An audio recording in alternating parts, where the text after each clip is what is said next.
Bon, eh ben excusez-moi de reprendre une expression qui date de 1922, mais c'est pas folichon pour l'instant, hein.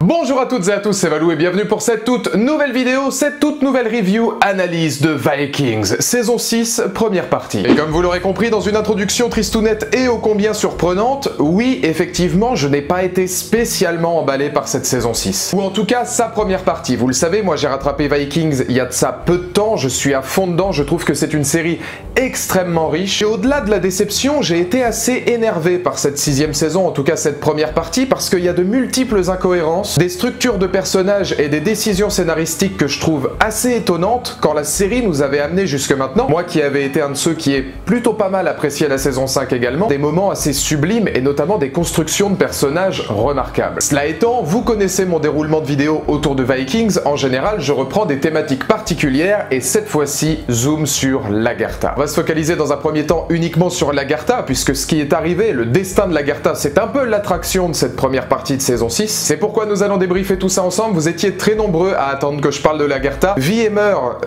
et surtout meurt pour le coup, de Lagertha dans Vikings. C'est parti, saison 6.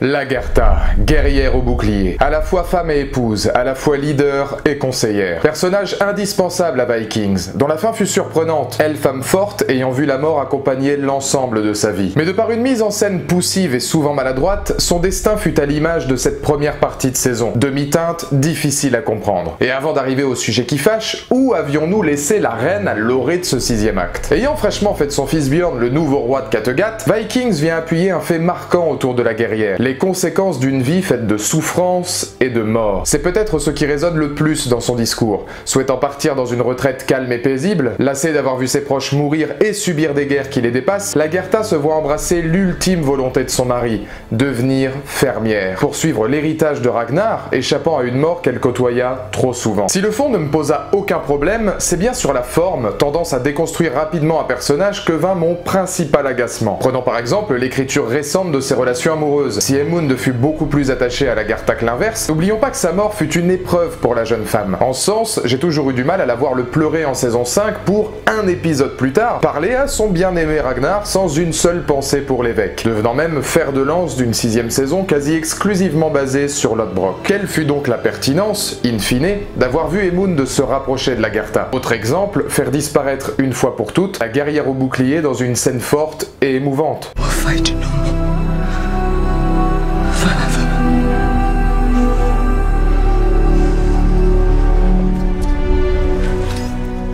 Ici, Lagertha dit au revoir aux démons de sa vie passée, délaissant la mort afin de recueillir hommes et femmes dans le besoin. Et qu'on se le dise, les louanges reçues par ses fidèles, encore plus importantes que pour Ragnar, ne me choquent pas. Contrairement au roi, elle ne laissa jamais tomber les siens, restant avec eux à Kattegat, remplissant des fonctions difficiles, Bjorn choisissant même de partir avec sa mère Petit. Là encore, c'est l'exécution qui pose problème. D'un point de vue mise en scène, enterrer son épée pour la déterrer à peine un épisode et demi plus tard, c'est bien trop rapide. La construction de son récit aurait mérité, je pense, plus de temps pour devenir pertinente et crédible. D'autant que ce problème demeure vrai paradoxe. Depuis la mort de Ragnar, ses enjeux scénaristiques semblent traîner en longueur, ayant finalement que peu d'importance sur la suite des événements. Et là où son rôle était peut-être en fin de vie depuis quelques saisons, tout ce 6e acte semble cette fois expéditif concernant Lagertha, même si compréhensible et inéluctable. Voir les hommes bannis par son fils envahir ses terres représente sa destinée, comme si la mort devait l'accompagner car faisant partie de son vécu et de son histoire.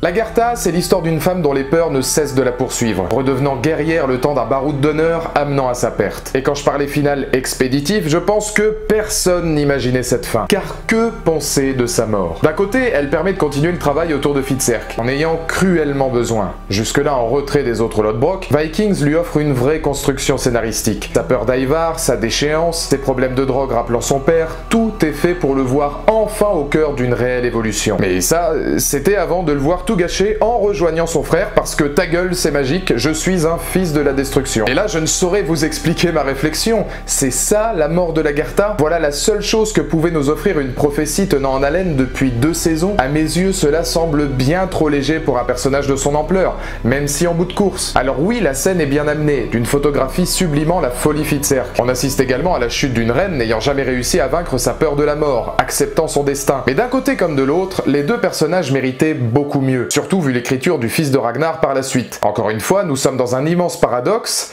et du féminisme. Et alors là, attention, parce que je pressens le fait que je vais me mettre tout le monde à dos, je ne parle pas négativement des femmes fortes et du féminisme. Loin de là, vous allez d'ailleurs le voir tout de suite. Je fais juste une distinction que je pense pertinente entre un personnage féministe et une tendance féministe. Sujet nouveau sur la chaîne méritant réflexion dans Vikings, l'importance de son féminisme. Je pense que pour beaucoup d'entre vous, une des critiques faites à la fin de Lagertha sera l'exagération de ces hommages, saupoudrés d'une tendance féministe envahissant cinéma et télévision. Et alors attention, je n'ai rien contre ça. Car soyons honnêtes, une femme indépendante ayant son caractère, ses forces, son intelligence et n'ayant pas besoin de le dire pour devenir touchante et efficace, c'est en quelque sorte un personnage féministe. Et le montrer par une mise en scène exaspérante, grandiloquente, essayant de le faire comprendre plus de 30 fois par épisode à son public, ça c'est une tendance, plus que jamais d'actualité. Prenons quelques exemples. Quel est le point commun entre Ellen Ripley et Sarah Connor? Le fait d'être deux monuments d'action des années 70-80, n'ayant jamais eu besoin de cette tendance pour devenir emblématiques, se suffisant à la simple condition de leur scénario et de leur personnalité. Plus tard, des films comme Million Dollar Baby, Mad Max Fury Road ou Jane Got a Gun, dans 3 styles complètement différents, furent pour moi exemples remarquables de ce fait. Pas besoin de tendance pour mettre en avant des femmes fortes et émouvantes, simplement d'une belle écriture. Et là arrive le gros problème,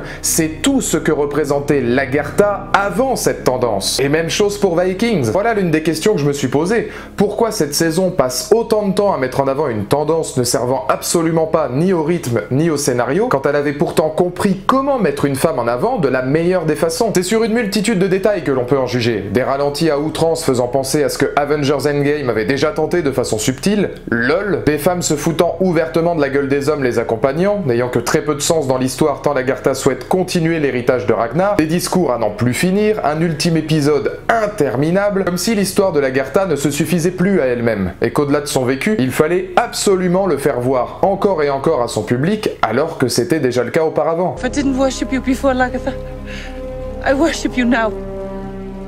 May the gods in all their wisdom keep you alive. Ainsi s'achève l'un des grands défauts pour moi de cette saison, car sublimer l'importance d'une perte, propre d'un personnage bien construit et pertinent qu'il soit homme ou femme, c'est quand il n'y a pas besoin de mise en scène poussive, de dialogue interminable et de scènes souhaitant uniquement tirer quelques larmes à son public pour le montrer. Encore une fois, que l'on parle d'un personnage masculin ou féminin. Et là, peu importe l'audience, c'est un aveu d'échec. Son histoire, à l'image de toutes les saisons précédentes où elle était forte et indispensable, aurait dû se suffire à elle-même. Elle aurait pu être par un combat contre un redoutable guerrier, sans fioriture, par l'unique vision d'une guerrière au bouclier indomptable. Vie et meurt d'une Lagertha finalement symbole d'un début de saison où photographie et pellicule ne parviennent que rarement à sauver la cohérence du scénario. Et si Lagertha méritait mieux?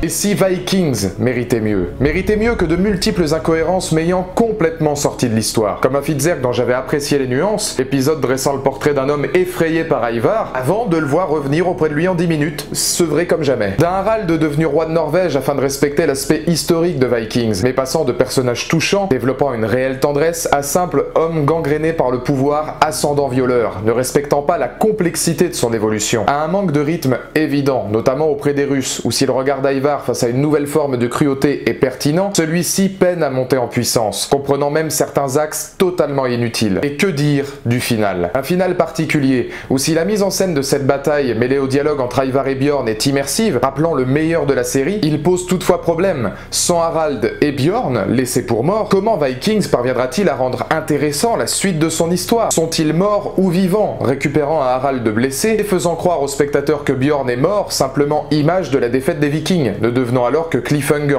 poussif créé pour faire voir la suite du show à un spectateur malheureusement déçu de la série. Oui, les incohérences sont multiples. Oui, Vikings a perdu de sa superbe. Alors peut-on espérer mieux de la deuxième partie de saison?